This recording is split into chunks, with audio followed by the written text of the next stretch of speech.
Hello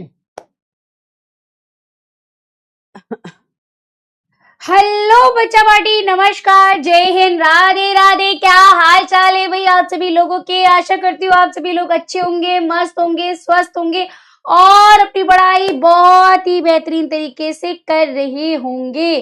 तो जल्दी जल्दी से आप सभी बच्चे एक बार सेशन के साथ जुड़ जाएंगे और हम अपनी क्लास को स्टार्ट कर देंगे। मैं इतना बोलती जा रही हूँ, क्लास मेरी इतनी ज्यादा हो रही है और बे टाइम कभी भी क्लास हो रही है और इस चक्कर में ना मेरी आवाज पहले से ही खराब थी, अब और खराब होती जा रही है। हेलो बच्चा, आ जाओ जल्दी जल्दी से सभी बच्चे। अभी ना मुझे अपनी आवाज पर होने लगा है, खेद होने लगा है।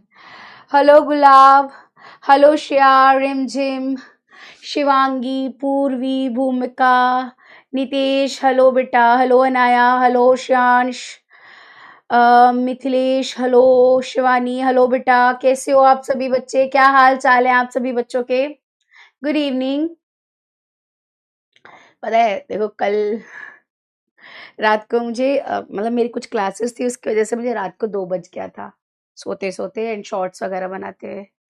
सुबह 4 बजे उठना था क्योंकि 5 बजे क्लास थी मेरी, 5 से 7 क्लास थी। और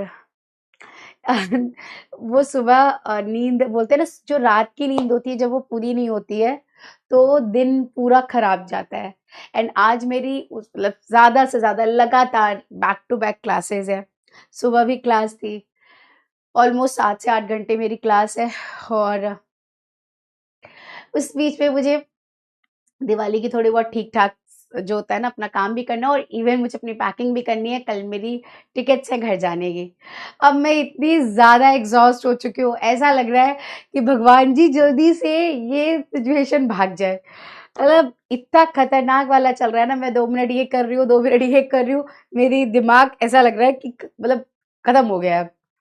और उसमें मेरा सबसे अच्छा जो साथ देना बंद कर दिया वो मेरा गला है। सच्ची बता रही हूँ, लिटरली मैं चाहती थी कि ये जो छुट्टियां आ रही थी उससे पहले कोई भी क्लास आप लोगों की कैंसिल ना हो। और भगवान की दया से किसी की कोई क्लास मैंने कैंसिल नहीं करी है। बिल्कुल टाइम पर हमारी क्लासेस हो रही हैं। इस चीज की मुझे बहुत खुशी है ना, क्योंकि मुझे पता है बेटा आप लोगों का एक एक दिन बहुत महत्वपूर्ण है और मैं नहीं चाहती हूँ कि एक क्लास भी आप पीछे चलो। हाँ। वाईटी पर मेरी सुबह 5 बजे क्लास थी, 10th वालों के लिए थी वो क्लास थी, तो उसके लिए रात को 2 बजे सोई थी मैं। और मुझे ऐसा लग रहा था मैं अभी सोई हूँ, मैं फिर से अभी उठ गई हूँ।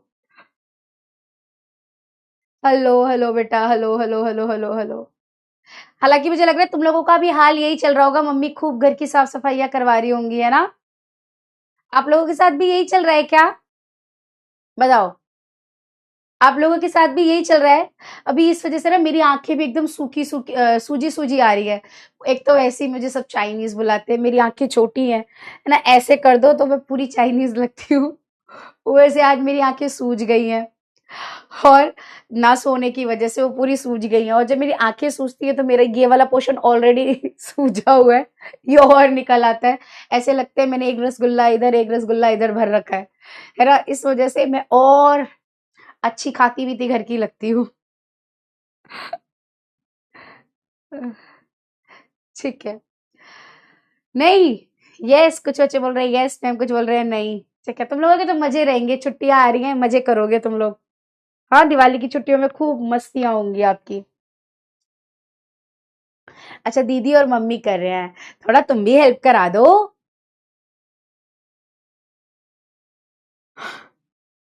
चलिए, हाँ, अभी स्टार्ट करें। हम्म। ओके, तो आज की क्लास ये कविता मुझे ना मोटिवेट करेगी। आज की कविता जब मैंने देखा कि आज ये चैप्टर है, मैंने कहा अरे वाह, ये कुछ ना कुछ कविता मुझे मेरी आज के मतलब मेरे जो सफर चल रहा है उसमें मुझे ये मोटिवेट करेगी। और आपके लिए भी ये कविता मोटिवेशन वाली होगी। तो वैसे हरिवंश राय बच्चन जी की जो कविताएं होती थी वो कहीं ना कहीं मोटिवेट करने वाली होती थी। तो चलिए आज हम उन्हीं के एक चैप्टर को पढ़ते हैं, एक कविता को पढ़ते हैं। बहुत सरल कविता है, थोड़े से अर्थ जानने होते हैं हमें बस। तो पथ की पहचान, ठीक है, पथ की पहचान हमारा चैप्टर है, स्टार्ट करते हैं। ठीक है। हम्म। नहीं लग रही हैं? चलो तब तो बहुत अच्छी बात है यार, सच्ची बता रही हूँ। तुम दूर से देख रहे हो इसलिए। एक सेकेंड, एक सेकेंड।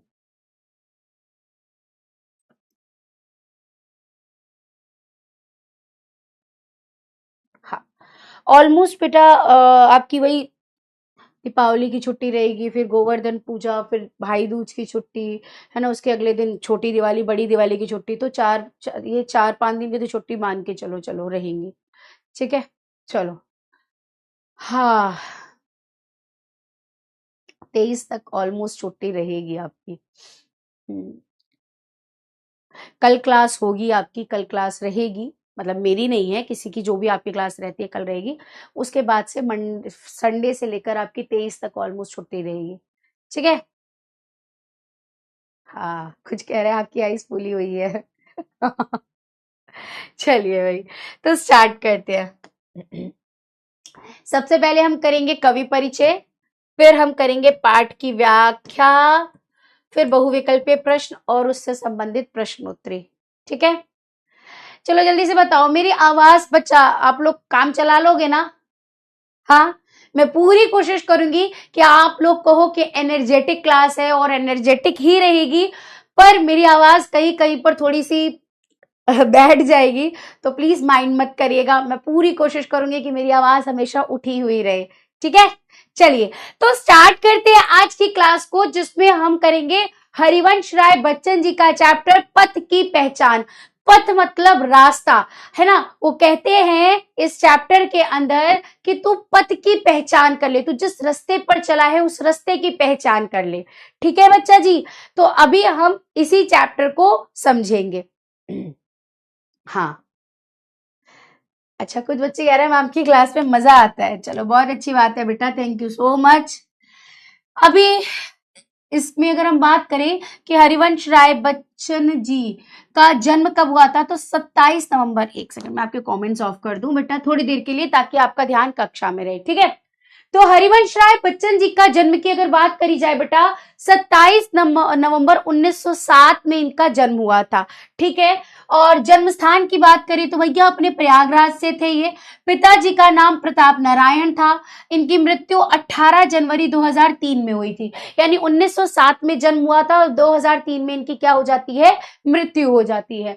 ठीक है। और भाषा इनकी खड़ी बोली रही। आपको पता है ना, ये पिताजी थे किसके, अमिताभ बच्चन जी के, है ना। हालांकि इनको बच्चन टाइटल मिला है, पर ये श्रीवास्तव थे, है ना। श्रीवास्तव था इनका असली टाइटल। ठीक है।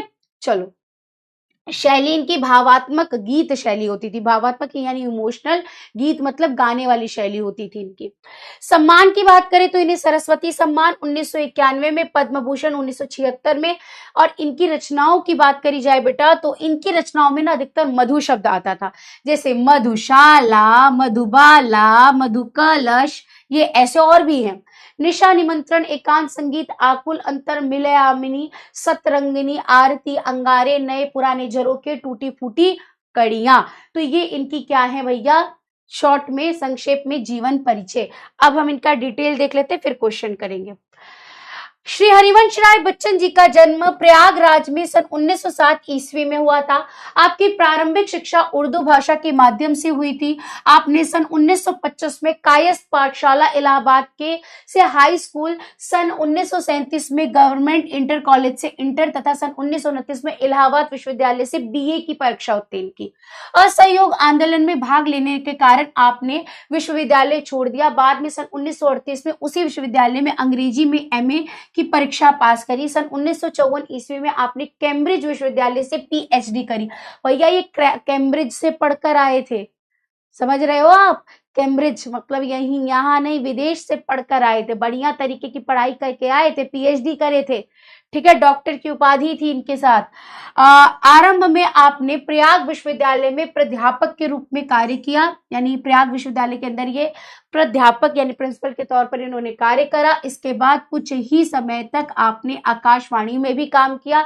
तत्पश्चात आपकी नियुक्ति भारत सरकार ने के विदेश मंत्रालय में हिंदी विशेषज्ञ के पद पर हुई और वहीं से अवकाश ग्रहण किया।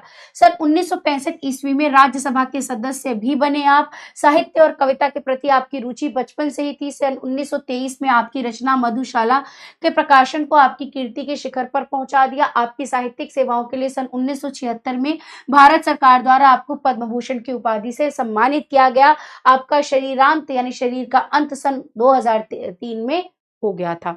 तो बेटा जी इनका जीवन परिचय है इतना बड़ा क्योंकि इनके जीवन परिचय में बहुत सारी चीजें इन्होंने करी थी और वो सारी चीजें यहाँ हमें बतानी है। ठीक है बेटा, तो ये है इनका जीवन परिचय। अब अगर हम साहित्यिक विशेषताएं देख ले तो थोड़ा सा हम साहित्यिक विशेषताएं बताएंगे। अब इस पे साहित्यिक विशेषताएं ज्यादा नहीं बताएंगे, जीवन परिचय इनका बड़ा है। आ, बात करें बच्चन जी तो ये उत्तर छायावादी काल के आस्थावादी कवि थे। इनकी कविताओं में प्रेम, विरह, निराश और विद्रोह का भाव स्पष्ट है। पूर्ववर्ती रचनाओं में व्यक्तिवाद जबकि परवर्ती में जन जीवन के व्यापक चित्रता मिलती है। यानी पहले की रचनाओं में ये व्यक्ति से संबंधित रचनाएं लिखते थे, लेकिन बाद की रचनाओं में ये जन जीवन यानी लोगों पर कविताएं लिखने लगे थे। ठीक है, उनकी भाषा अब यहां से लिखा, इसके बाद ये लिख देना। उनकी भाषा सरल, सरस और बोलचाल के निकट है। लोकगीत और मुक्तक छंदों की गहता, सरलता और खुलेपन के कारण उनके गीत लोकप्रिय हैं। ठीक है, इतना आप इसमें लिख देना और फिर आप इनकी रचनाएं 2 से 3 बता देना। दैट्स इट, इतना ही आपको जीवन परिचय लिखना है। चलिए आप लोग बताएंगे कि इनका जीवन परिचय आप सभी बच्चों को क्लियर है। इनका जीवन परिचय वाला क्वेश्चन ज्यादा आएगा, साहित्यिक विशेषताएं थोड़ा सा रखना और फिर इनकी रचनाएं रख देना। चलो जल्दी से बताओ, क्लियर क्लियर है? हाँ मैं फिर पोल रखती हूँ। क्लास बड़ी पीछे चल रही है, एक सेकंड रुको बेटा।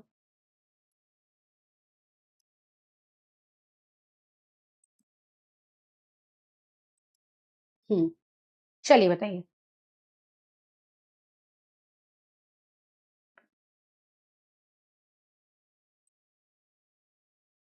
Clear clear clear clear clear clear.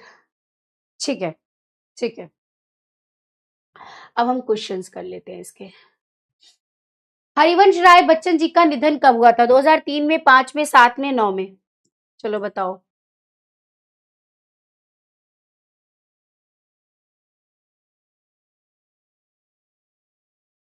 अरे भैया ऐसे कैसे, हिंदी के सिलेबस में है ये चैप्टर। सिलेबस चेक करो अपना।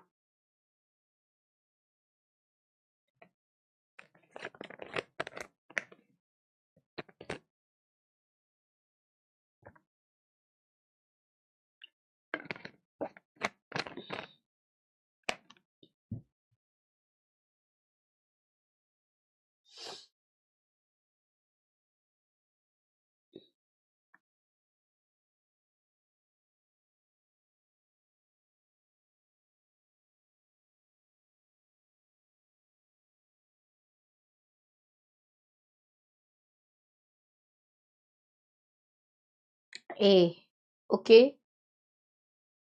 ठीक है। 2003 में हुआ था, बिल्कुल सही उत्तर आ रहा है आप लोगों का। 93.81% बच्चों ने सही उत्तर दिया है। अगला क्वेश्चन, बच्चन जी को सरस्वती सम्मान कब मिला था? 1990, 1991 में, 92 में, 94? अब ये करोगे तुम गड़बड़। चलो यहाँ देखो, यहाँ मैंने लिख कर दिया था सरस्वती सम्मान कब मिला था? 1991 में। कब मिला था बेटा? 1991 में मिला था। चलिए आगे बढ़ते हैं। निम्न में से कौन सी रचना बच्चन जी की है? मधुशाला, मधुकलश, मधुबाला या ये सभी?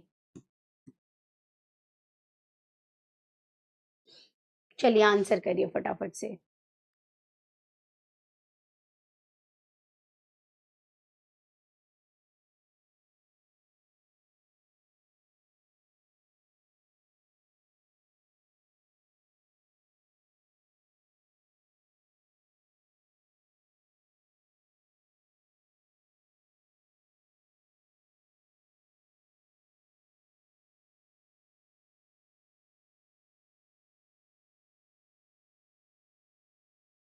हम्म डी, वेरी गुड, बिल्कुल सही आंसर आ रहा है आप लोगों का। मधुशाला भी है, मधुकलश भी है, मधुबाला भी है, तो उपरोक्त सभी हो जाएंगे। 86.53% बच्चों ने सही उत्तर दिया है। भारत सरकार ने बच्चन जी को पद्म भूषण से कब सम्मानित किया? 76 में, 80 में, 82 में, 84 में? चलो बताओ, ये गड़बड़ करोगे तुम लोग। मैंने पढ़ाया था, सोच के करना इसका सही उत्तर।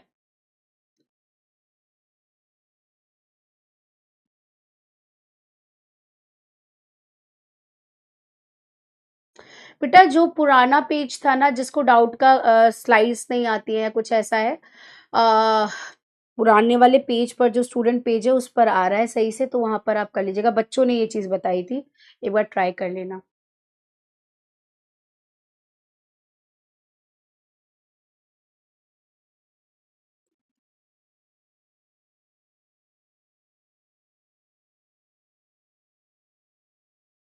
हम्म।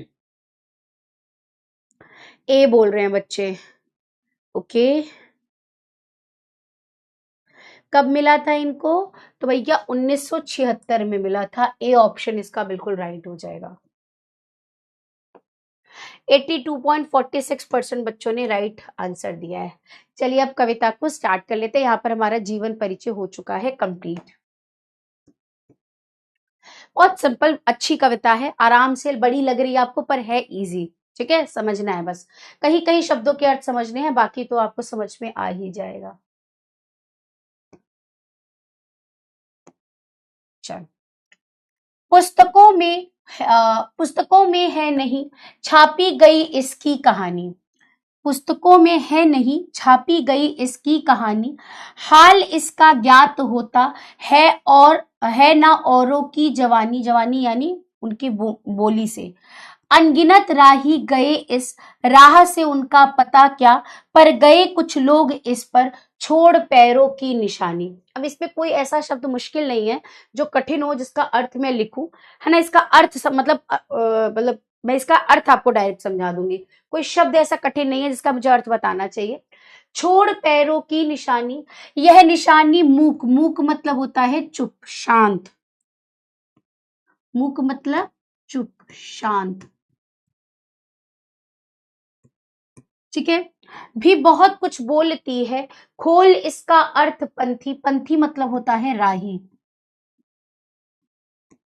पथ का अनुमान कर ले, पूर्व चलने का बटोही। बटोही मतलब भी होता है राही, रास्ते पर चलने वाला। ठीक है ना। बाट की पूर्व मतलब पहले, और बाट की पहचान, बाट मतलब रास्ता। चलो, अब इस लाइन में क्या कहते हैं? वो ये कहते हैं कि हे राही, यहाँ पर जो अपने रास्ते पर चलता है, जो अपने, हम बोलते हैं ना, जैसे हम लोगों के बहुत बड़े बड़े सपने होते हैं, हम अपने राह बनाते हैं, हम अपने राह चलते हैं, हम अपना एक जीवन का सफर शुरू करते हैं। अभी आप छोटे छोटे बच्चे हो, मतलब बहुत छोटे भी नहीं हो, बट हाँ अभी 9th क्लास में हो, अब 10th में आप जाओगे। 10th के बाद आपको अपनी राह खुद बनानी होगी कि आपको आर्ट स्ट्रीम चाहिए, कॉमर्स चाहिए, साइंस साइड चाहिए, या आप अपनी राह खुद से अपनी राह बनाना शुरू कर दोगे आप। है ना। तो यहां से आपके लिए क्या होने वाला है, अब आप अपनी राह बनाने शुरू करोगे। तो अब उसमें क्या क्या चीजें आएंगी वही बता रहे हैं यहाँ पर हरिवंश राय बच्चन जी। वो ये कहते हैं कि जिस राह पर तू चल रहा है उस राह का ज्ञान किसी पुस्तक में नहीं लिखा है कि तू इस रास्ते पर जाएगा तो तुझे ये मिलेगा, इस रास्ते पर जाएगा तो तुझे ये मिलेगा। हर किसी का रास्ता अपना होता है और यूनिक होता है। ठीक है, और छापी गई इसकी कहानी, ऐसा कोई भी नहीं है कि तू जिस राह पर चल रहा है उसकी कहानी किसी किताब में छापी जाएगी, बताई जाएगी। तुझे इसका ज्ञात तभी होगा जब तू इस पर चलेगा, और है, और ना इसकी जबानी, और ना किसी की जबान से तू उसको सुन पाएगा। जैसे फॉर एग्जाम्पल, तुमसे कोई आकर कहेगा कि यार साइंस साइड बहुत इजी है, साइंस साइड से मैंने पढ़ाई करी है, बहुत अच्छा है, यहाँ बहुत स्कोप है।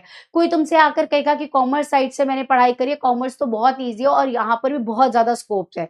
कोई आर्ट साइड से आपको आकर कहेगा, लेकिन वो अपना एक्सपीरियंस बता रहा है, आप पर भी क्या वही लागू होगा?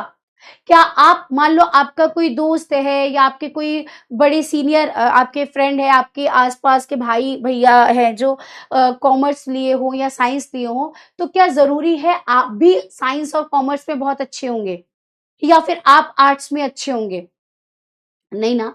ये आपका एक वो अपना अपना एक एक्सपीरियंस बता सकता है, लेकिन आपका अपना एक्सपीरियंस आप ही बता पाएंगे, कोई और आपको नहीं आकर बता पाएगा। ठीक है, देखो मैं आपसे कनेक्ट करके बता रही हूँ, ऐसे जीवन में बहुत सारी समस्याएं, बहुत सारे महत्वपूर्ण काम होते हैं, उससे यहाँ पर उन्होंने जोड़कर बोला है। तो वो ये कहते हैं कि ये मत आंसर में लिख कर आ जाना कि साइंस साइड कॉमर्स साइड, ये समझाने के लिए आपको। तो वो ये कहते हैं कि किसी की जुबान से तुम्हें तुम्हारे सफर की कहानी नहीं पता चलेगी, वो तो तुम जब खुद से चलोगे तब तुम्हें पता चलेगा कि तुम्हारा रास्ता, तुम्हारा सफर कैसा है, सरल है, कठिन है ना, आगे जा रहे हो या उसका कोई असर नहीं है, कुछ रास्ता नहीं मिल रहा है, ये सारी चीजें तभी पता चलेंगी जब तुम उस पर चलोगे। राह से उसका पता क्या नहीं, अनगिनत राही गए, राह से उनका पता क्या। अब देखो कितने लोग इस जीवन में आते हैं और चले जाते हैं, क्या आपको हर किसी के बारे में पता है? आपको पता है कि हमारे यहाँ पर करोड़ों लाखों लोग जीते हैं, है ना, और आते हैं चले जाते हैं, क्या आपको हर किसी का सफर पता है? नहीं पता है, क्योंकि लोग आते हैं, अपना जीवन अपने तरीके से जी कर चले जाते हैं। यहाँ पर हरिवंश राय बच्चन जी कहते हैं कि ऐसा सफर जियो, ऐसी यात्रा बनाओ, ऐसी यात्रा पर चलो कि जिसको देखकर लोग आपसे इंस्पायर हो, आपसे प्रेरणा ले। ठीक है, ऐसे बहुत से लोग आकर चले गए हैं, ऐसा रास्ता बनाकर चले गए हैं जिनको लोग आज भी याद करते हैं और उस रास्ते पर चलते हैं। जैसे भगत सिंह को ले लो, है ना, चंद्रशेखर आजाद जी को ले लो, गांधी जी को ले लो, ऐसे बहुत सारे लोग रहे हैं जो क्या है, देश के लिए या फिर अपने लिए भी अगर कुछ करके गए, लेकिन लोगों को प्रेरणा देकर गए हैं और लोग उस रास्ते पर चलने के लिए बढ़ते हैं। तो वही बात यहाँ पे लिखी है कि अनगिनत राही गए, राह से उनका पता क्या, पर गए कुछ लोग इस पर, छोड़ पैरों की निशानी। यह निशानी मुक होकर, ये निशानी आज शांत है, कोई बता थोड़ा ना है। अब देखो यहाँ पर गांधी जी को गए हुए कितना टाइम हो गया, भगत जी को गए हुए कितना टाइम हो गया, है ना, लेकिन उनकी जो रास्ता है, जो वो रास्ता बनाकर गए, वो चाहे एकदम शांति भरा हो, लेकिन वो आज भी चीख चीख कर गवाह कर रहा है कि इस रास्ते पर चलने पर कठिनाई बेशक है, लेकिन दुनिया तुम्हें जन्मों जन्म तक याद रखेगी। लक्ष्मीबाई जी को ले लो, है ना, लक्ष्मीबाई जी का जीवन कितना कठिन था, वो ऐसा रास्ता बनाकर चली गई कि अगर कोई भी महिला उनसे प्रेरणा ले तो उन्हें ये पता चलेगा कि आज हमें अपनी दादी की मम्मी की मम्मी का नाम नहीं याद होगा, लेकिन आज हमें लक्ष्मीबाई जी का नाम याद है, उनके एक एक कारनामे याद है। क्यों याद है? क्योंकि उन्होंने अपने जीवन में ऐसे काम किए थे, ऐसा सफर बनाया था जिसको लोग याद करते हैं, है ना। इसलिए तो लाइन आती है कि हर बुंदेले मुंह हमने सुनी कहानी थी, खूब लड़ी मर्दानी वो तो झांसी वाली रानी थी, है ना। तो हमने अपनी दादी की मम्मी के बारे में शायद ऐसा नहीं सुना होगा, लेकिन हमने झांसी की रानी के बारे में ऐसा सुना है, क्योंकि झांसी की रानी ने ऐसा रास्ता चुना, ऐसा रास्ता बनाया जो लोगों को प्रेरणा देकर गया। वो रास्ता आज बेशक शांत भरा क्यों ना हो, लेकिन वो तब भी ये गवाही दे रहा है, ये बता रहा है, ये सीख दे रहा है लोगों को कि इस रास्ते पर चलने पर आपको बेशक कठिनाई आएंगी, पर तुम्हें लोग जन्मों जन्म तक याद रखेंगे। ठीक है, खोल इसका अर्थ पंथी, इसलिए हे राही तू ऐसे रास्तों का अर्थ जान ले और तुम अनुमान कर लगा ले कि तू जिस रास्ते पर चल रहा है वो रास्ता कैसा होगा, इसलिए अपने रास्ते पर चलने से पहले उस रास्ते की पहचान कर ले। ठीक है, ये बात इसमें कही गई है। चलिए अब इसको एक बार डिटेल से देख लेते हैं। देखो यहाँ पर हम खड़े हैं, अब ये कोई नॉर्मल रास्ता चलने वाला रास्ता नहीं है, ये जीवन में हम क्या सही का रास्ता चुनते हैं, हम क्या गलत का रास्ता चुनते हैं, ये उसकी बात करी जा रही है। पता है बेटा, आप छोटे हो ना, जब आप धीरे धीरे बड़े बनोगे, आप असल लाइफ में आओगे। अभी तो आप ना स्टूडेंट लाइफ में हो, अभी आपको दिया जा रहा है, आपके पेरेंट्स आपके लिए वो सारी चीजें कर कर ला कर दे दे रहे हैं। सो आपने भी बाहर की दुनिया नहीं देखी है। ठीक है, बाहर की दुनिया आप तब देखोगे, आप बड़े अच्छे अच्छे सपने आपने देखे होंगे कि मैं बड़ा होऊंगा, खूब मतलब मेहनत करूंगा, मेहनत करके मुझे एक अच्छी नौकरी मिलेगी, है ना, मेरे पास बंगला होगा, गाड़ी होगा, बिल्कुल बहुत सारे अच्छे अच्छे अपने अपने अपने लिए सपने बनाए होंगे ना। लेकिन जब हम असली जीवन में आते हैं ना, तो ये जो सपने होते हैं वो तो पूरे करने के लिए मेहनत तो पड़ती है, लेकिन असली सब जो बोलते हैं ना संघर्ष होता है, वो तब स्टार्ट होता है। और अभी तो कुछ भी मुश्किलें नहीं है बच्चा। हाँ, आपकी एज के अकॉर्डिंग जो आप झेल रहे हो वो आपके लिए मुश्किल हो सकती है, बट आप जब धीरे-धीरे बड़े होगे ना, तो जब आप उस लाइफ में आओगे तो आपको लगेगा यार हमारा ना स्कूल वाला लाइफ ही अच्छा था। वो वाले ही झंझट, वही वाले संकट ही अच्छे थे। क्योंकि उस समय ना आपके ऊपर माता-पिता का साया, उनका हाथ, उनकी ब्लेसिंग्स होती है, तो हम लोगों को ना बाहर की दुनिया से कोई डर नहीं होता।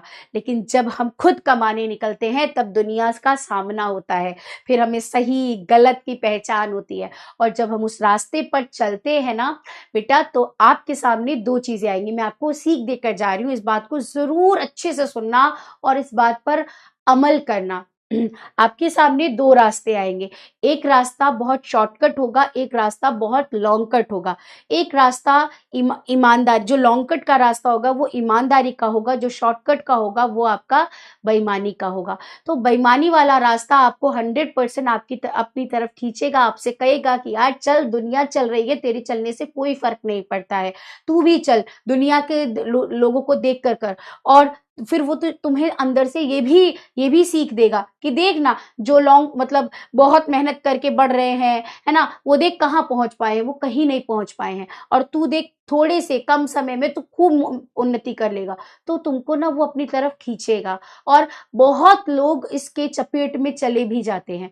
फिर वो शॉर्टकट के उसमें बहुत तेजी से आगे बढ़ते तो हैं, लेकिन जब उनका डाउनफॉल होता है ना, तो वो चलने भर के लिए भी नहीं बच पाते हैं। क्योंकि बेईमानी का रास्ता ना लेकर बहुत तेजी से आगे जाता है, लेकिन गिराता ऐसा है कि फिर जल्दी खड़े होने की हिम्मत नहीं कर पाता वो इंसान, क्योंकि उसने कभी मेहनत करना सीखा ही नहीं होता है। वो अपना स्वाभिमान, अपना इज्जत लोगों को चमचागिरी करने में, गुलामी करने में बेच चुका होता है, तो उसके अंदर मेहनत करने की शक्ति ही खत्म हो जाती है। लेकिन वहीं पर जो इंसान लॉन्ग कट, वो ये देखता है कि मुझे आज कुछ नहीं मिल रहा है, आज मुझे इस मेहनत का कोई फल शायद मेरे पास नहीं है। उसको थोड़ा थोड़ा फल मिल रहा है, पर उस रास्ते पर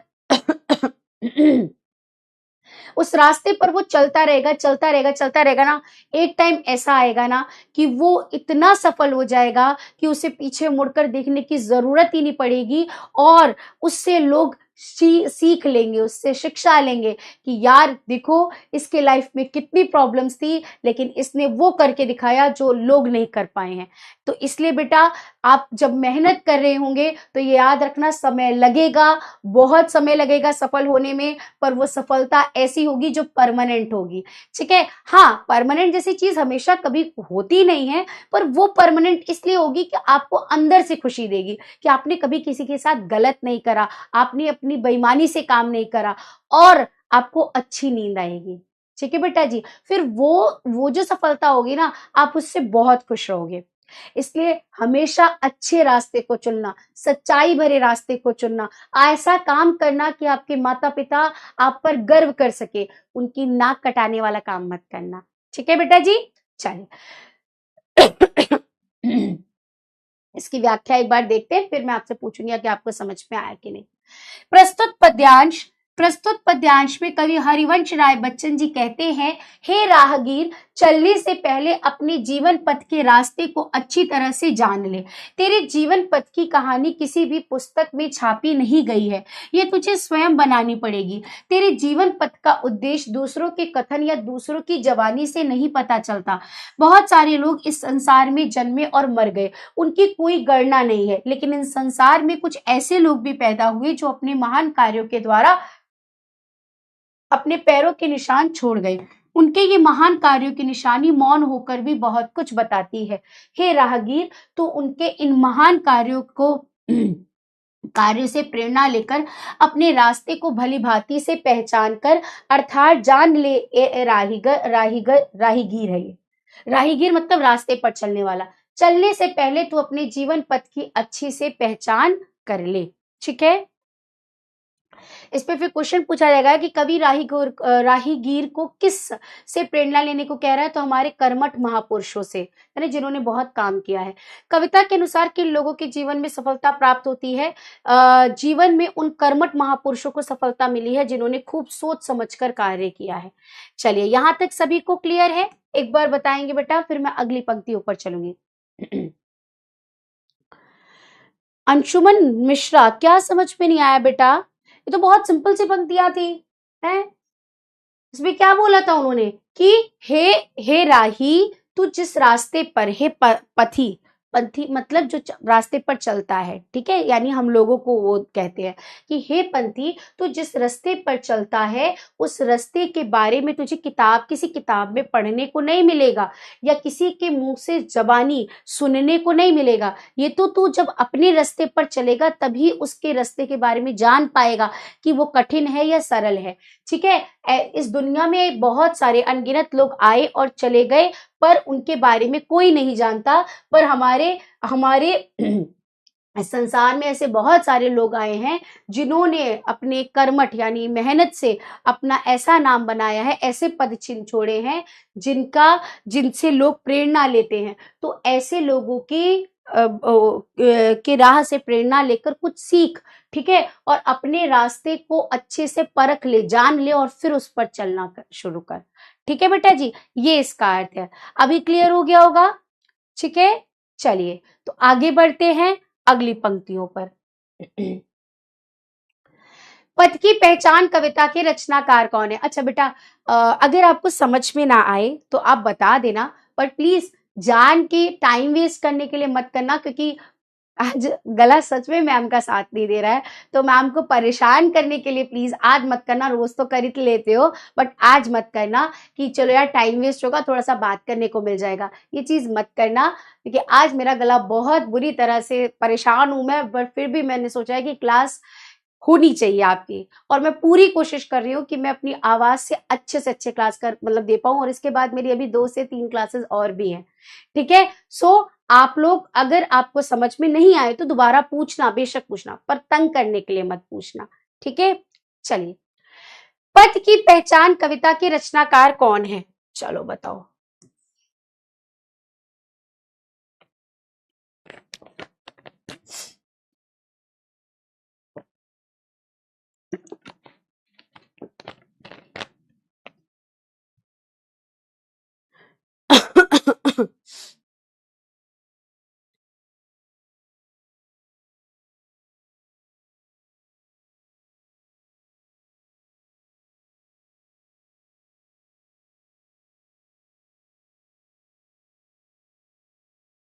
ए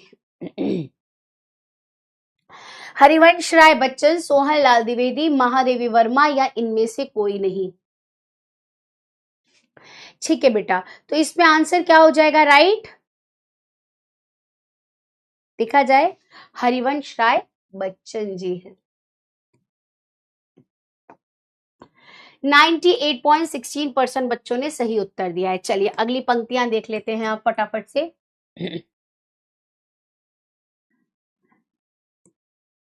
यह बुरा है या कि अच्छा, यानी ये रास्ता अच्छा है या बुरा है? कहां गया?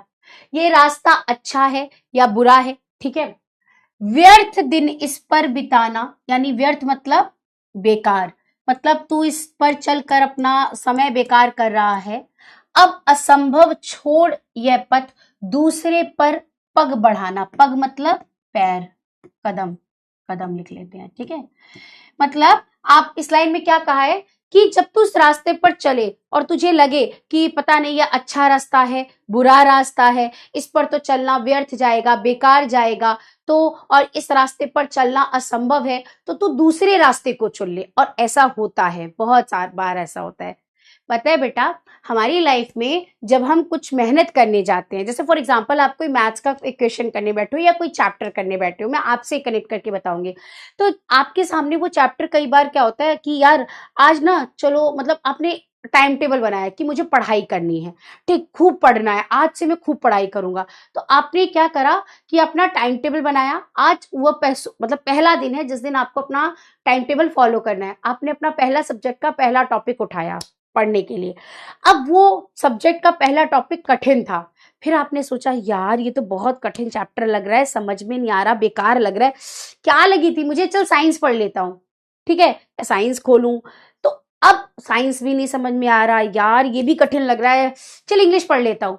तो इससे क्या होता है ना बच्चा, यही चीज यहाँ पर भी कहा जा रहा है कि जब हम किसी रास्ते पर चलने लग जाते हैं और फिर जानते हैं कि पता नहीं इसमें अच्छा है बुरा है या इस पे चलना ही असंभव है, बहुत कठिन है, तो चल दूसरा रास्ता ले लेते हैं, तो ये गलत बात होती है, क्योंकि आप जिस रास्ते पर जाओगे उस रास्ते पर आपको कठिनाई मिलेगी। ऐसा थोड़े ना है कि आपको कोई एक बहुत सरल रास्ता मिलेगा, आप जाओगे चलते जाओगे और मुझे सफलता मिल गई, सक्सेस मिल गया, ऐसा थोड़े ना होता है। हर रास्ते पर कठिनाई आएगी, संघर्ष आएगा, मेहनत आएगा, ये सब जब आप पे करोगे तभी जाकर आपको सफलता मिलेगी। ठीक है, जैसे आप कोई गेम खेलते हो ना, तो कोई आप गेम के अंदर देखते हो ना कि पहले लेवल्स छोटे छोटे होते हैं, फिर लेवल्स बड़े होने जाते हैं, बहुत कठिन होते जाते हैं, पर क्या आप वो गेम खेलना छोड़ देते हो कभी? आप सोचो ना, आपने वो गेम खेलना कभी नहीं छोड़ा होगा, आप उसके हर लेवल को, यार ये सबसे कठिन लेवल है पर इस लेवल को तो मुझे पार करना ही करना है।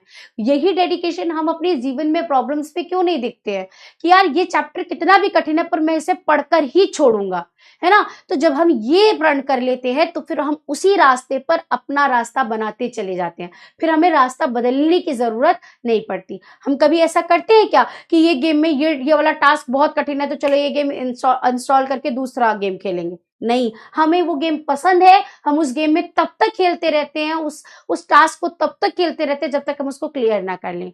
तो इसी तरीके से जीवन में जो प्रॉब्लम्स आती हैं हम उन्हें तब तक झेलेंगे, तब तक संघर्ष करेंगे जब तक उसमें हम सफल ना हो जाए।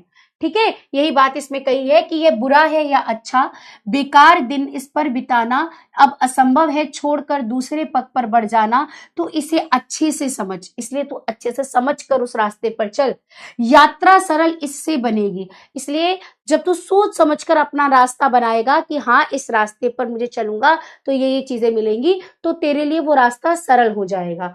सोच मत केवल तुझे ही यह पड़ा मन में बिठाना, यह मत सोच कि ये तुझे ही सिर्फ सोचना पड़ रहा है कि मैं कोई रास्ता कैसे सोच समझ कर चलूं, ये सबके साथ ऐसा होता है। हर सफल पंथी की यही विश्वास ले इस पर है बढ़ा, मतलब हर जो सफल पंथी जो जो सफल हो गया है वो भी इसी विश्वास के साथ इस रास्ते पर आगे बढ़ा है। तू इसी पर आज अपने चित्त का मतलब होता है मन, ठीक है, अपने मन को अवधान कर ले, यानी पूरी तरह से लगा ले। पूर्व चलने के बटोही बाट की पहचान कर ले, यानी किसी रास्ते पर चलने से पहले हे बटोही उसकी पहचान कर ले। अच्छा, तुम लोगों को मैंने संदर्भ नहीं बताया था शायद। यह पद्यांश हमारी पाठ्य पुस्तक हिंदी काव्य में हरिवंश राय बच्चन की कविता पथ की पहचान से ली गई है। आपको इस तरह से इसे लिखना है। फिर इसकी आप व्याख्या कैसे देखें? प्रस्तुत पद्यांश में कवि हरिवंश राय बच्चन जी कहते हैं कि यदि तुमने एक बार सोच समझ करके कार्य को शुरू कर दिया तो फिर यह मत सोचो कि वह कार्य अच्छा है या बुरा है, इस पर समय बिताना बेकार है। अब इस रास्ते को छोड़कर दूसरे रास्ते पर बढ़ना संभव नहीं है, क्योंकि बाधाएं तो सभी राह में है। तो अपने कार्य को भी अच्छा समझ, इससे तेरे कार्य करने में आसानी होगी। तो यह मत सोच कि बाधाएं सिर्फ तेरी ही राह में है। हर सफल राही इसी विश्वास के साथ इस पथ पर आगे बढ़ा है, वह जो कार्य कर रहा है वही सर्वश्रेष्ठ है। तू भी इसी बात को आज अपने मन में बिठा ले कि तू जो कर रहा है वही कार्य सर्वश्रेष्ठ है। हे राहगीर, चलने से पहले तू अपने जीवन पथ की अच्छी तरह पहचान कर ले। ठीक है बेटा, चलिए बताइए यहां तक क्लियर है सभी को? तीसरा, अब इसमें क्वेश्चन पूछा जाएगा कि व्यक्ति को प्रेरणा क्या, मतलब इस पद्यांश में व्यक्ति को, कवि ने व्यक्ति को क्या प्रेरणा दी है? तो तू तन मन से किसी कार्य को करने में जुट जा। जीवन में सफलता किससे प्राप्त होती है? कार्य को श्रेष्ठ समझकर। विवेकपूर्ण यानी बुद्धिमान जो होता है वो कार्य चुनाव करने के पश्चात उसकी अच्छाई बुराई पर सोचना क्यों व्यर्थ है, क्योंकि उससे कार्य कभी पूरा नहीं होता, इसलिए उसको मतलब क्या है कि उसके अच्छे बुरे को छोड़कर उस पर बस मन लगाकर काम करो, तभी सफलता मिलती है। क्लियर है? चलिए तीसरा कर ले, फिर मैं आपके डाउट्स ले लूंगी।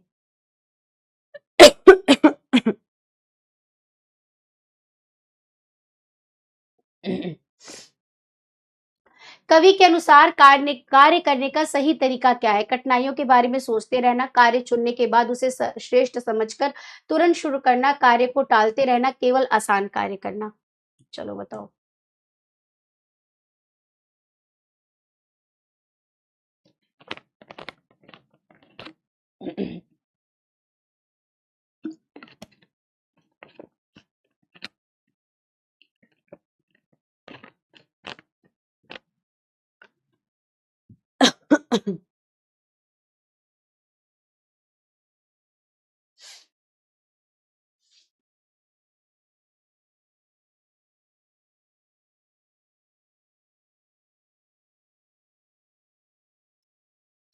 ऑप्शन बी बोल रहे हैं बच्चे।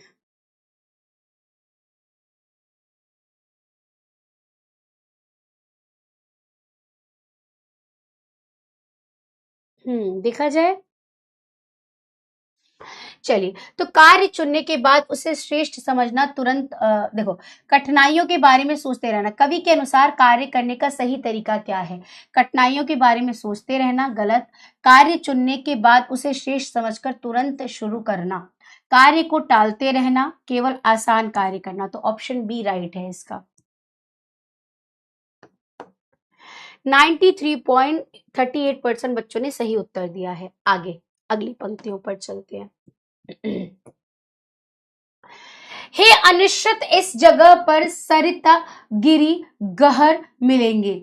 मतलब है अनिश्चित, यानी ये रास्ता अनिश्चित है, पता नहीं सही है, मतलब सही तो है पर ये रास्ता अनिश्चित है, मतलब इस पे कुछ निश्चित नहीं है कि ऐसा ही होगा। ठीक है, किस जगह पर? सरित, सरित मतलब नदी मिल जाए, गिरी मतलब पर्वत मिल जाए, और गहर मतलब गुफा मिल जाए। है अनिश्चित, किस जगह पर बाग बन सुंदर मिलेंगे। अब देखो, पहले ना इन लाइनों का अर्थ समझा देती हूँ मैं आपको, फिर इसका एक बार और अर्थ बता दूंगी। वो ये कहते हैं कि तू जिस रास्ते पर चल रहा है उस पर निश्चित नहीं है कि तुझे वो रास्ते पर हो सकता है नदी पहाड़ गुफाओं भरा मिले, अर्थात कठिनाइयां मिले। हो सकता है कि तू जिस रास्ते पर चल रहा है वहां बाग वन उपवन सुंदर मिले, यानी वो रास्ता सरल निकले तेरे लिए। ठीक है, किस जगह पर यात्रा खत्म हो जाएगी यह भी अनिश्चित है, ये भी नहीं पता चलेगा कि तेरी यात्रा कहाँ खत्म हो जाएगी। ठीक है अनिश्चित, कब सुमन, कब कंटकों का शर मिलेंगे। ठीक है, कंटकों मतलब कांटों के, और ये भी निश्चित नहीं है कि तुझे कब कांटों का, कब फूलों का रास्ता मिलेगा यानी आसान रास्ता मिलेगा, और कब तुझे कांटों से भरा, शर मतलब होता है बेटा धनुष, बाण, सॉरी बाण, है ना, मतलब कांटों भरे बाणों का रास्ता मिलेगा, ये भी नहीं पता है। ठीक है, कौन सहसा छूट जाएगा, तू जिस रास्ते पर चल रहा है पता नहीं तेरे से कौन, मेरा जो तेरा साथी है वो कब छूट जाए। ठीक है, और कौन तुझे नया मिल जाए ये भी नहीं तुझे पता चलेगा। आप पढ़े कुछ भी रुकेगा, तू ना ऐसी आन कर ले, पूर्व चलने के लिए बटोही बाट की पहचान कर ले। वो ये कहते हैं कि ये रास्ता अनिश्चित है, इस रास्ते पर तुझे कब कब, मतलब कभी हो सकता है कठिनाइयों भरा रास्ता मिल जाए, जैसे मतलब बोलते हैं ना नदी पर्वत गुफाओं भरा रास्ता, अर्थात कठिन रास्ता मिल जाए। ये रास्ता कितना आगे तक जाएगा ये भी निश्चित नहीं है। हो सकता है इस रास्ते पर तुझे, मतलब ये भी निश्चित नहीं है कि वहां बाग उपवन सुंदर मिलेंगे, है ना। ये रास्ता कब खत्म होगा ये भी नहीं निश्चित है। इस रास्ते पर तुझे कब फूल मिल जाए ये भी नहीं पता, और कब तुझे कांटों भरा जीवन मिल जाए ये भी नहीं पता। कब इस रास्ते पर तेरा साथी छूट जाए और कब तुझे कोई नया मिल जाए ये भी निश्चित नहीं है। इसलिए इस रास्ते पर चलना कुछ निश्चित नहीं है। ये तो तू जब चलेगा तब तुझे अपने आप सीख में पता चलता जाएगा, और ये चीजें होंगी, कभी आसान रास्ता मिलेगा, कभी कठिन रास्ता मिलेगा, कभी तुझसे तेरे अपने छूट जाएंगे, कभी तुझे कुछ नए लोग मिलेंगे, है ना। तो ये एक क्रम है, और इसी क्रम के आगे तुझे चलते बढ़ते मेहनत करते संघर्ष करते आगे बढ़ना है, यही बात इसमें कही है। ठीक है, चलिए अब इसको एक बार और डिटेल में देख लेते हैं। हाँ, देखो क्या कहते हैं कि प्रस्तुत पद्यांश में कवि हरिवंश राय बच्चन जी कहते हैं, एक जीवन पथ के मुसाफिर, किस जगह पर तुझे नदी पर्वत गुफा मिलेंगे ये नहीं कहा जा सकता, अर्थात कब तेरी राह में बाधाएं आ जाएंगी ये नहीं कहा जा सकता। यह भी नहीं कहा जा सकता है कि किस जगह पर तुझे सुंदर वन जंगल, बगीचे मिलेंगे, अर्थात कब तुझे सुख सुविधा की चीजें मिलेंगी ये भी नहीं पता है। यह भी नहीं कहा जा सकता इस जगह पर किस जगह पर तेरी यात्रा खत्म हो जाएगी, यह भी निश्चित नहीं है, अर्थात कब तू मृत्यु को प्राप्त हो जाएगा ये निश्चित नहीं है। यह भी निश्चित नहीं है कि कब तुझे फूल और कब तुझे कांटों के बाण मिलेंगे, अर्थात कब तुझे सुख प्राप्त होगा और कब तुझे दुख प्राप्त होगा, यह भी अनिश्चित है। तेरा कौन अपना अचानक तुझसे बिछड़ जाएगा और कौन तेरा अपना अचानक तुझे मिल जाएगा, यह भी अनिश्चित है।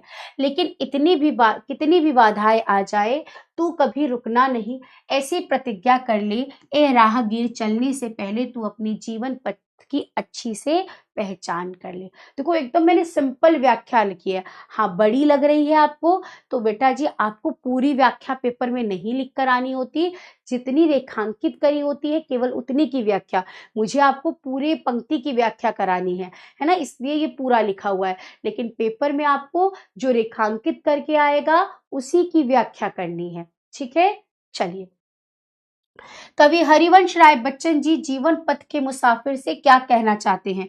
जीवन की अनिश्चितताओं से डरकर नहीं रुकना चाहिए बल्कि साहस से आगे बढ़ना चाहिए। जीवन पथ पर आने वाली कठिनाइयों के बारे में कवि क्या कहना है? कवि कहते हैं कि कठिनाइयां जरूर आएंगी लेकिन हमें रुकना नहीं चाहिए और आगे बढ़ते रहना चाहिए। चलिए, आप लोग बताएंगे, आप लोगों को क्लियर है? कवि के अनुसार जीवन पथ पर पथिक को क्या करना चाहिए? कठिनाइयों और सुख दुख की चिंता करके रुक जाना चाहिए, जीवन की अनिश्चितताओं की परवाह न करके आगे बढ़ना, केवल सुख की अपेक्षा करना, मार्ग में मिलने वाले सभी लोगों का विवरण जान लेना।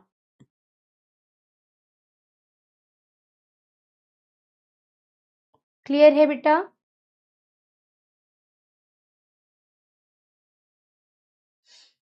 हम्म।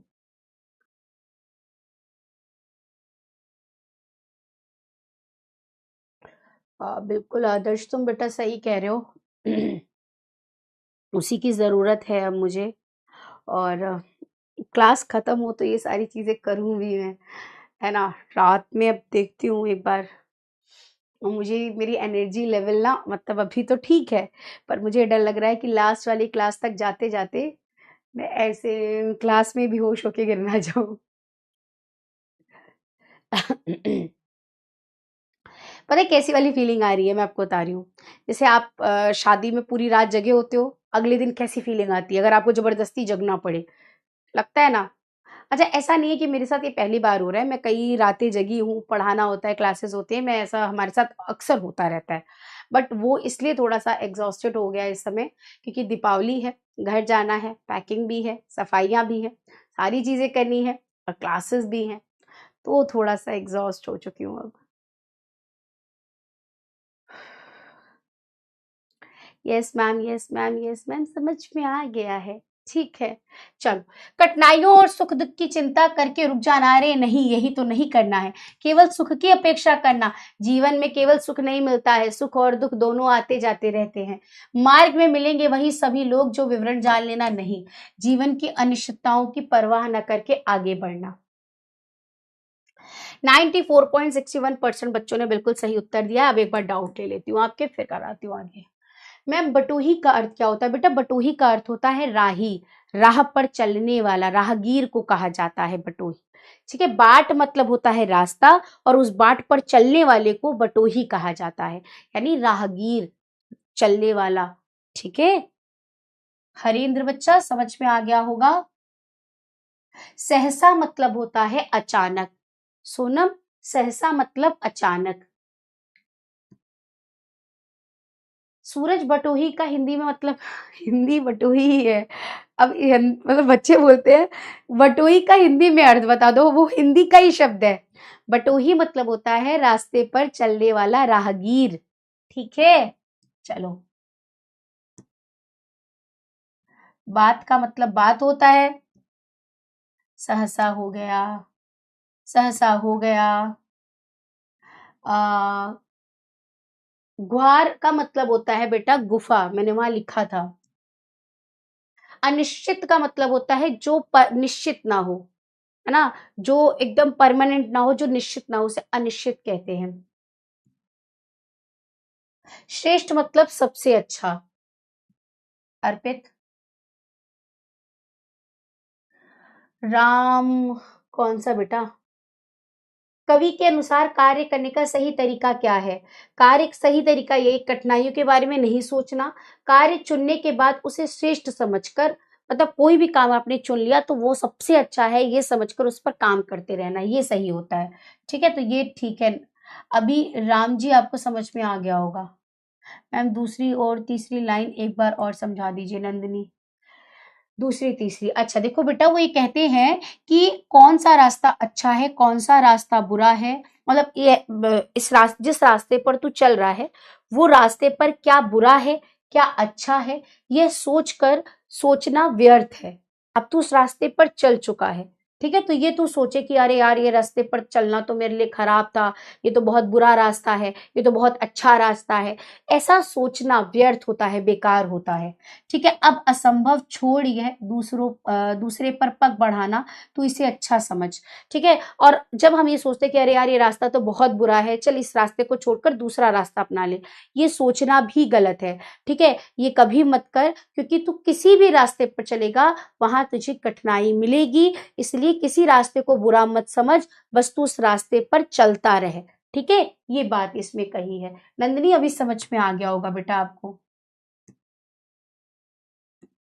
शिवानी बेटा, इसके अंदर उन्होंने बताया था कि कोई भी कार्य, प्रस्तुत पद्यांश में कवि राय बच्चन जी कहते हैं कि यदि तुमने एक बार सोच समझकर कार्य शुरू कर दिया तो फिर यह मत सोचो कि वो कार्य अच्छा है या बुरा है, बस उस पर काम करते चलो। ठीक है, अब इस रास्ते को छोड़कर दूसरे रास्ते पर बढ़ना संभव भी नहीं होता है, क्योंकि बाधाएं तो हर रास्ते में आएंगी, प्रॉब्लम्स हर रास्ते में आएंगी, तो क्या हम हर रास्ते बदलते रहेंगे? नहीं, हमें जिस रास्ते पर चल रहे हो उस रास्ते पर चलते रहो।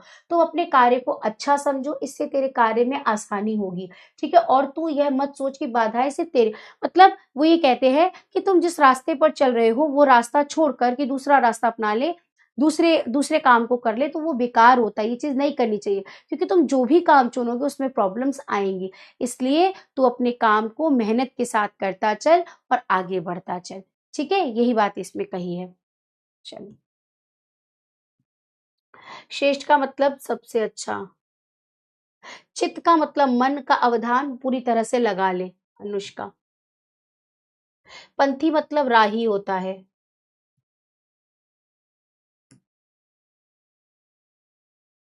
चलिए आगे बढ़ते हैं। कवि के अनुसार जीवन पथ पर क्या निश्चित नहीं कहा जा सकता? जीवन में आने वाले सुख और दुख, मार्ग में मिलने वाले फूल और कांटे, अब प्रियजन कब प्रियजन छोड़ेंगे, कब मिलेंगे, उपरोक्त सभी। और बेटा, जब मैं कोई शब्द का अर्थ लिख देती हूँ आप फिर से उसी शब्द का अर्थ पूछते हो तो बहुत कठिन लगता है, मतलब मुझे ऐसा लगता है तुम लोग जान के ही सब पूछते हो। हाँ, अर्थ लिखे हैं हम सामने सामने फिर भी तुम पूछ रहे हो। जो नहीं अर्थ लिखे हैं उसका पूछो तो समझ में भी आए। चलो बताओ।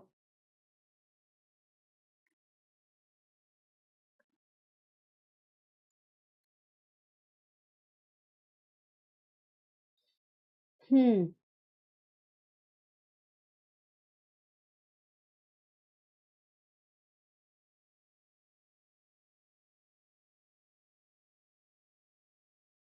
ऑप्शन डी बोल रहे हैं बच्चे। ठीक है, हाँ बिल्कुल सही, उपरोक्त सभी हो जाएगा। 86.41% बच्चों ने सही उत्तर दिया है अगली पंक्तियों पर। बेटा, जब मैं कोई पंक्ति समझाती हूँ तो उसको साथ के साथ समझा करो। मैं 2 बार 3 बार बोलती हूँ फिर उसको लिखवाती भी हूँ और फिर अर्थ बताती हूँ, उसके बाद भी तुम अर्थ पूछ रहे होते हो। मैं अर्थ भी लिख रही होती हूँ फिर भी अर्थ पूछ रहे हो, ऐसा काहे? अब मैंने वहां लिखा था गुफा, गहन का अर्थ गुफा होता है, सरिता का अर्थ नदी होता है, फिर भी आप पूछ रहे हो। तो बेटा थोड़ा सा क्लास में अटेंटिव रहो, मैं लिखती हूँ हर एक शब्द का अर्थ जो कठिन होते हैं। कौन कहता है कि स्वप्नों को न आने दे हृदय में? अब वो कहते हैं स्वप्नों मतलब स्वप्न, सपना। ठीक है, वो कहते हैं कि कौन कहता है कि तू अपने मन में अच्छे अच्छे सपनों को मत आने दे। बिल्कुल हम लोग अच्छे अच्छे सपने देख रहे होते हैं ना, जैसे आप लोगों के अच्छे सपने हैं कि हम मैं मतलब ये पढ़ाई करूंगा, ऐसे पढ़ाई करूंगा, मैं जीवन में ये बनूंगा वो बनूंगा, फिर मेरी अच्छी नौकरी लगेगी, मेरा घर होगा, मेरे पास बंगला होगा, मेरे पास गाड़ी होगी। या फिर आपने अपने कुछ न कुछ कोई भी रास्ता बना, मतलब कोई भी रास्ता आप चुनेंगे तो उस पर चलने की कुछ आपने अच्छे अच्छे सपने सोच रखे होंगे। तो वो ये कहते हैं कि क्यों नहीं आने दे, बिल्कुल आने दे, क्योंकि वही सपने तो तुझे लड़ने के लिए मदद करेंगे। तो अपने मन में उन सपनों को आने दे, इच्छाओं को आने दे। देखते हैं सब इन्हें अपना उम्र अपने समय में, यानी हर कोई अपने उम्र में अपने समय में उन सपनों को देखता है। अब शाहरुख खान ने भी तो ये देखा होगा कि मैं द ग्रेट शाहरुख खान बन जाऊं, मैं एक ऐसा एक्टर बन जाऊं जो मतलब फिल्म सिटी में ऐसा कोई भी ना हो, पूरी इंडस्ट्री में कोई ऐसा ना हो। उन्होंने भी तो सपना देखा होगा और आज वो ऐसा बन गए हैं। तो हर कोई अपनी उम्र में सपना देखता है, इसलिए तुम भी अपने सपने देखो, ठीक है। और तू कर यत्न, यत्न मतलब क्या होता है, मेहनत, ठीक है। वैसे यत्न का अर्थ होता है तरीका, लेकिन यहाँ मेहनत के लिए लिया जाएगा, ठीक है। और तू कर यत्न भी तो मिल नहीं सकती सफलता, ठीक है। अच्छा एक मिनट, यत्न यहाँ पर इस अर्थ में ये लिया जाएगा, पर तू कोशिश, हाँ कोशिश। और तू कर यत्न भी तो मिल नहीं सकती सफलता, ये उदय होते ये उदय होते लिए कुछ धय नयनों में निलय में, किंतु जग के पंथी पर यदि स्वप्न दो तो सत्य दो सो, स्वप्न पर भी मुग्ध मत हो, सत्य का भी ज्ञान कर ले, हे बटोही तू बटोही रास्ते की पहचान कर ले। लाइन आएगी लास्ट में। अच्छा वो ये कहते हैं कि इस लाइन को आगे मैं जोड़ती हूँ, अभी बताती हूँ इसका अर्थ, इससे जुड़ा हुआ है। उदय मतलब होता है, आपको पता है, निकलना, है ना। होते हैं लिए कुछ धय, धय मतलब क्या होता है, कुछ हमारा ना हमने कुछ अपने जीवन में लक्ष्य बनाए होते हैं। धय का अर्थ होता है लक्ष्य, टारगेट्स। नयनों के निलय, निलय मतलब होता है बेटा घर। अब आप लोग डाउट में मत पूछना कि निलय का अर्थ क्या होता है, ध्येय का अर्थ क्या होता है, मैंने बताया है, ठीक है। तो ध्येय का अर्थ लक्ष्य होता है, निलय का अर्थ घर होता है। किंतु जग के पंथ, पंथ मतलब होता है रास्ता। स्वप्न दोषो सत्य दोषो, स्वप्न घर पी मुक्त मुग्ध मत हो, ठीक है। सत्य का भी ज्ञान कर लिया। अब इसका अर्थ समझिए, मैं इसका डायरेक्ट अर्थ ही आपको बताती हूँ पूरी पंक्तियों का। वो ये कहते हैं कि अगर तू कोई, तेरे मन में तेरे हृदय में कुछ सपने आते हैं, अच्छे सपने आते हैं कि जो जिस रास्ते पर चल रहा है तुझे ये चीजें मिलेंगी, तो बिल्कुल आने दे। वो सपने बिल्कुल सही है, और हर किसी के लाइफ में, हर किसी की जिंदगी में अपनी उम्र में ये सपने आते हैं, तो तुझे भी तेरे भी लाइफ में आ रहे हैं, तेरे मन में भी वो सपने आ रहे हैं, तो उन्हें आने दे। लेकिन ये भी याद रख कि तू जो सपने, मतलब जो सपने देख रहा है वो सत्य होंगे या नहीं होंगे, ये तो उस पर डिपेंड करता है कि तू उसके लिए कोशिश कैसा कर रहा है ना। देखो हम सपने तो देख रहे होते हैं, आप वो गाते हैं ना, गाना है आज मैं ऊपर, है ना। या फिर ये वाला गाना आप लोगों ने बहुत गाया, पापा कहते हैं बड़ा नाम करेगा, बेटा हमारा ऐसा काम करेगा, लेकिन नहीं पता है वही बेटा नालायक कब बन जाएगा, है ना। तो वही चीज है कि हम सपने तो देख रहे होते हैं, पर हमें ये नहीं पता होता कि आगे चलकर हम उसके लिए मेहनत कितनी कर रहे हैं, और फिर हम उसके अंदर नालायक भी बन जाते हैं, है ना। तो इसी चीज को उन्होंने यहाँ पर कहा है कि सपने देखना बहुत मतलब अच्छी बात है, लेकिन उसके लिए तो कोशिश कितना करता है ये भी बहुत जरूरी है, ठीक है। इसलिए अपने आंखों में अपना लक्ष्य बना ले, और उस लक्ष्य को के घर को मतलब ऐसे तैयार कर ले कि तू उसे क्या कर लेगा, पाकर ही रहेगा। वो ये कहते हैं, अब यहाँ पर इस लाइन का बहुत गहरा अर्थ है कि स्वप्न दो तो सत्य दो सो, यानी स्वप्न यदि तू देखता है दो, यानी तू अच्छे सपने देखता है कि मैं आईफोन लूंगा तो मैं घर लूंगा, ठीक है। मान लो एक उदाहरण दे रही हूँ कि आपने स्वप्न देखे मुझे हंसी इसलिए आ रही है कि मेरे अभी आईफोन आया था, लिटरली मुझे उतना शौक नहीं, मुझे मेरे हस्बैंड ने गिफ्ट दिया है, तो मुझे ऐसा लग रहा था कि मतलब एक कोई भी चीज होती है, जब हम उसे वो करते हैं, लेते हैं, तो अब मैं उसी को बता रही थी कि आपने एक सपना बना रखा हो कि मुझे आईफोन मिल जाए, या फिर मेरे पास बहुत बड़ा बंगला हो, या मैं कोई बहुत बड़ी गाड़ी ले लूं, ठीक है। तो आपने ये आपने क्या कर रखा है, सपना देखा, ठीक है। लेकिन उस सपने को पूरा करने के लिए 200 मुश्किलें आएंगी। अगर तूने 2 सपने देखे हैं तो तेरे सामने 200 मुश्किलें आएंगी, यानी उसको पूरा करने के लिए बहुत सारे तेरे सामने क्या आएंगे, मुश्किलें, कठिनाइयां भी आएंगी। तो उसके लिए भी तू तैयार है। ऐसा थोड़े ना कि तूने सोच लिया मैं आईफोन लूंगा तो आईफोन भैया इसे झोली में भगवान गिरा देंगे, मेहनत से मिलता है, ठीक है। यही बात उन्होंने कही है कि स्वप्न अगर तू 2 देखता है तो सत्य 200 है, अर्थात कठिनाइयां 200 है, अर्थात कठिनाइयां, कठिनाइयां, सत्य का अर्थ कठिनाइयां नहीं है, मैं इसका अर्थ मतलब इस अर्थ में लिया गया है। स्वप्न पर भी मुग्ध मत हो, यानी तू अपने सपने पर खोया मत रहे, उस पर काम भी कर, ठीक है। तब जाकर तुझे उस पर क्या मिलेगी, सफलता मिलेगी। अब इसी को एक बार हम क्या डिटेल से देख लेते हैं, ध्यान से सुनिएगा। प्रस्तुत पद्यांश में कवि हरिवंश राय बच्चन जी कहते हैं कि ए जीवन पथ के मुसाफिर, कौन कहता है कि मधुर सपनों को, सुंदर सपनों को अपने हृदय में मत आने दे। सभी लोग अपने जीवन में इन सुंदर सपनों, मधुर कल्पनाओं को स्थान देते हैं, और तू यदि प्रयास भी करेगा तो भी तू इन सुंदर सपनों और मधुर कल्पनाओं को मन में आने से नहीं रोक सकता। ये मधुर स्वप्न व्यर्थ नहीं होते, ये आंखों के घर में कुछ उद्देश्य लेकर जन्म लेते हैं, ठीक है। उद्देश्य यानी लक्ष्य लेकर, ध्येय लेकर जन्म लेते हैं। लेकिन जीवन के पथ पर यदि सुंदर कल्पनाएं 2 हैं तो सत्य 200 है, अर्थात मधुर स्वप्न और सुंदर कल्पनाएं बहुत कम है और यथार्थ यानी सच बहुत ज्यादा है। इसलिए ए पथ के मुसाफिर, स्वप्न पर तू खुश मत हो, बल्कि उसे सच्चाई को जान ले। हे राहगीर, चलने से पहले तू अपने जीवन पथ की अच्छे से पहचान कर ले। चलो अब बताओ, क्लियर है, सभी को समझ में आया है? ये इसके बाद एक और पंक्ति, इसका चैप्टर खत्म है हमारा। प्रस्तुत पद्यांश में कवि क्या संदेश दे रहा है, तो कल्पनाओं में मत जियो, कर्मठ यानी मेहनत करो उसके लिए। कवि के अनुसार जीवन में स्वप्न और यथार्थ के संबंध में सही दृष्टिकोण क्या है?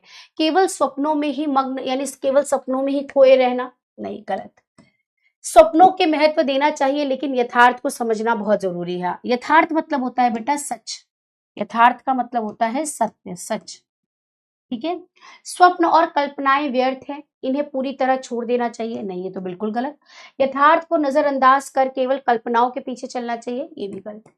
चलिए आगे बढ़ते हैं। लास्ट पंक्ति आती है, यहां तक सभी बच्चे मुझे बता देंगे, एक बार क्लियर हो गया है, फिर मैं आगे बढ़ू, बताओ।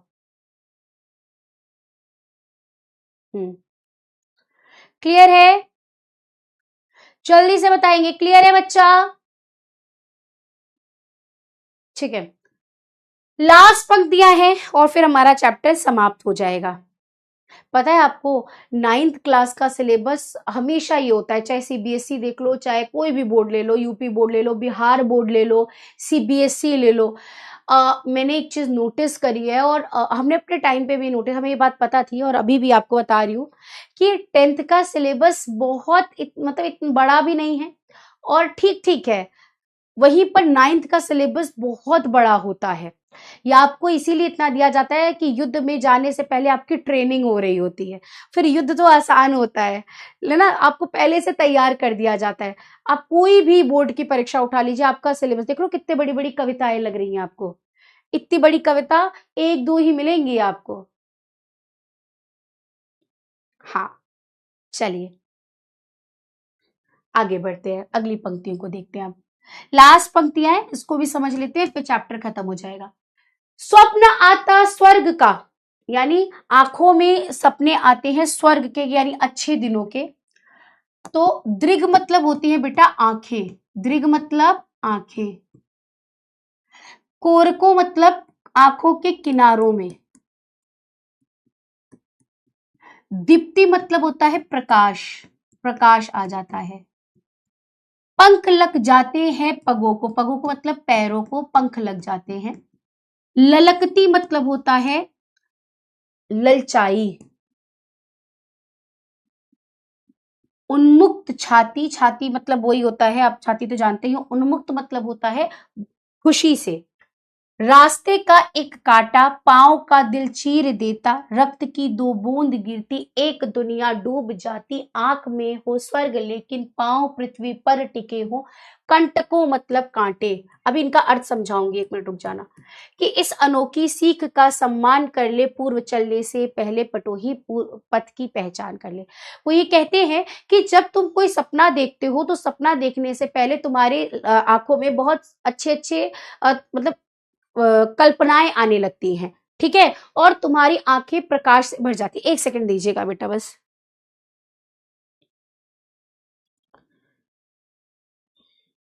1 मिनट बस।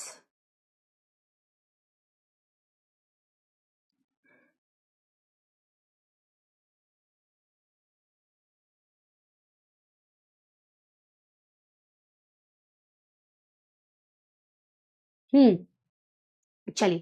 तो ये कहते हैं कि जब हम कोई भी सपना देखते हैं तो हमारे जीवन में बहुत बड़ी बड़ी क्या आ जाते हैं कि स्वर्ग जैसा दिखाई देने लगता है। मैंने कहा मतलब हम अच्छी अच्छी कल्पनाएं कर रहे होते हैं और हमारी क्या होती है, उनसे आंखें मतलब प्रकाश से भर जाती हैं, अर्थात हमारी आंखों में रोशनी आ जाती है, मतलब हमारी आंखें चमक उठती हैं, अरे वाह, है ना, ऐसा होगा। जैसे हम लोग सोचते हैं ना कि हम कॉलेज जाएंगे, कॉलेज में ऐसा होगा वैसा होगा, हमारी आंखें खुशी से भर आती हैं, आती है ना।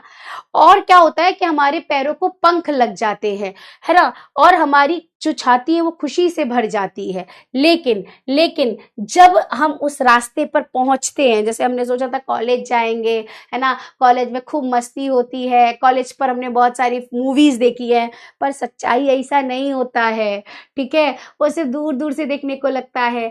जो भी आप सपने देख रहे होते हो ना बच्चा, आप जो भी सपने देख रहे हो, ये अब आपको बहुत अच्छे लग रहे हैं, पर असल में होते नहीं है। वो जब आप उस लाइफ में आओगे ना तो आपको लगेगा अरे इससे अच्छे तो अपनी पहले वाली जिंदगी थी, बढ़िया थे उसमें हम, सच्ची बता रहे हैं।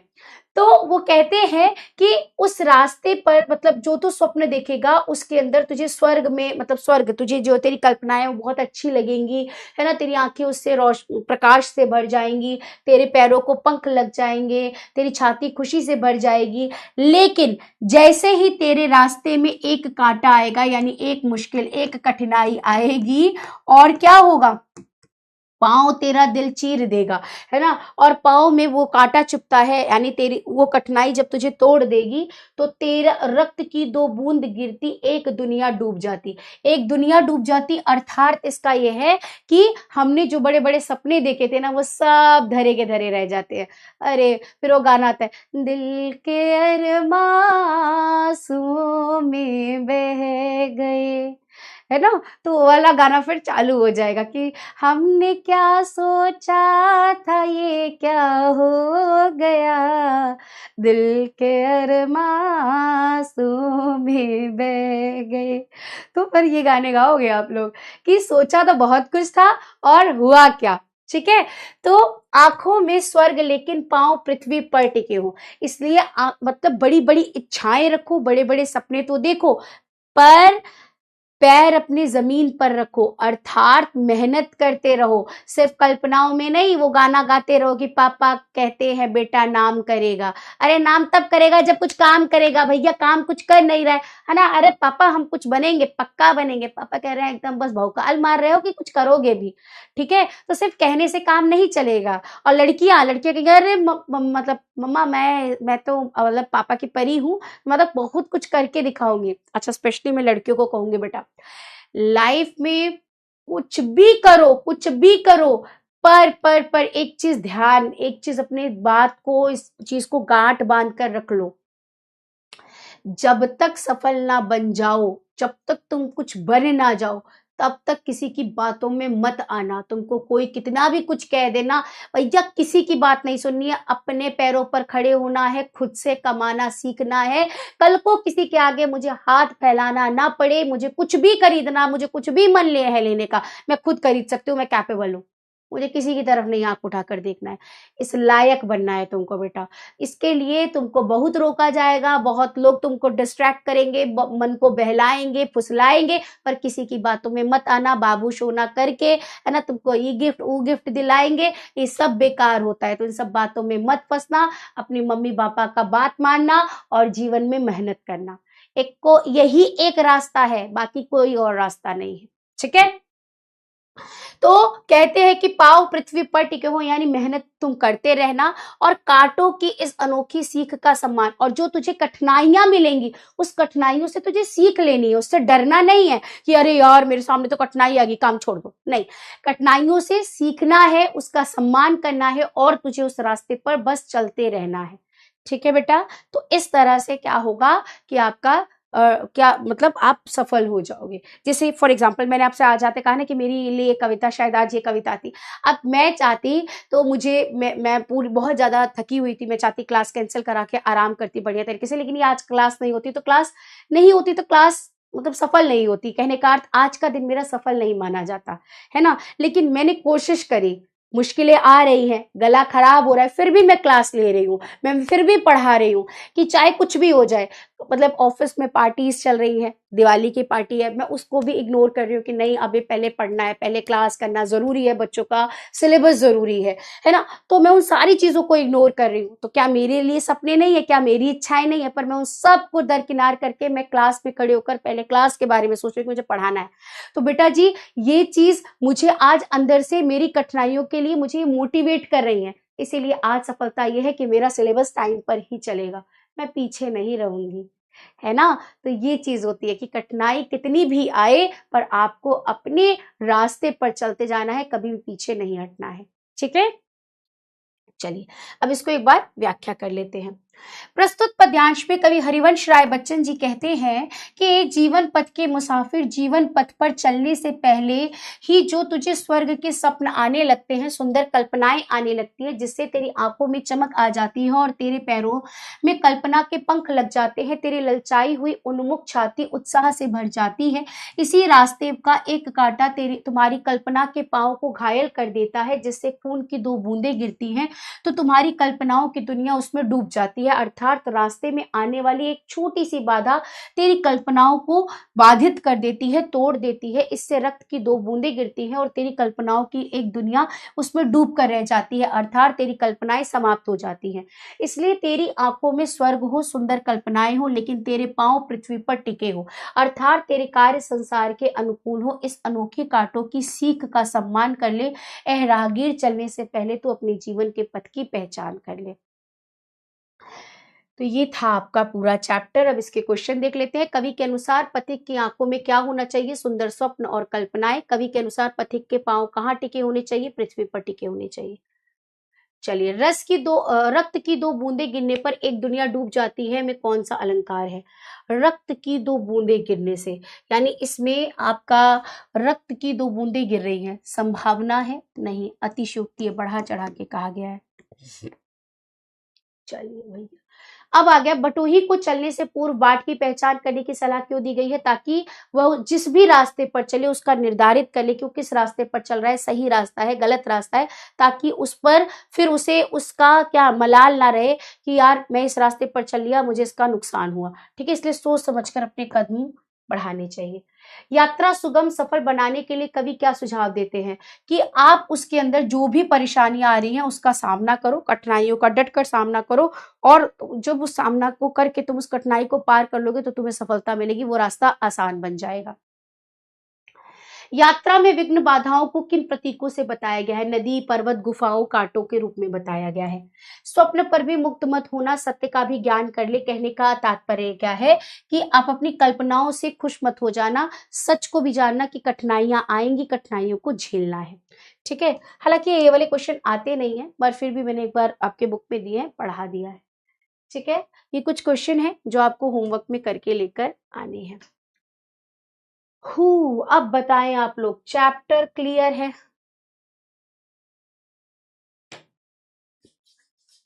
जल्दी से बताओ, क्लियर है बच्चा ये चैप्टर?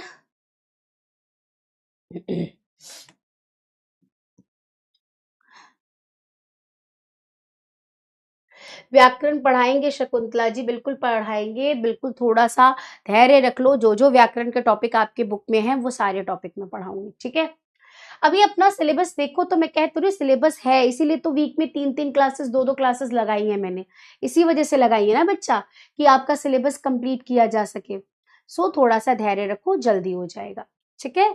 चलिए, मुग्ध का मतलब होता है खो जाना, डूब जाना, मतलब किसी चीज में हम खो जाते हैं ना, उसको कहते हैं। मुसाफिर का मतलब राहगीर, राह पर चलने वाला।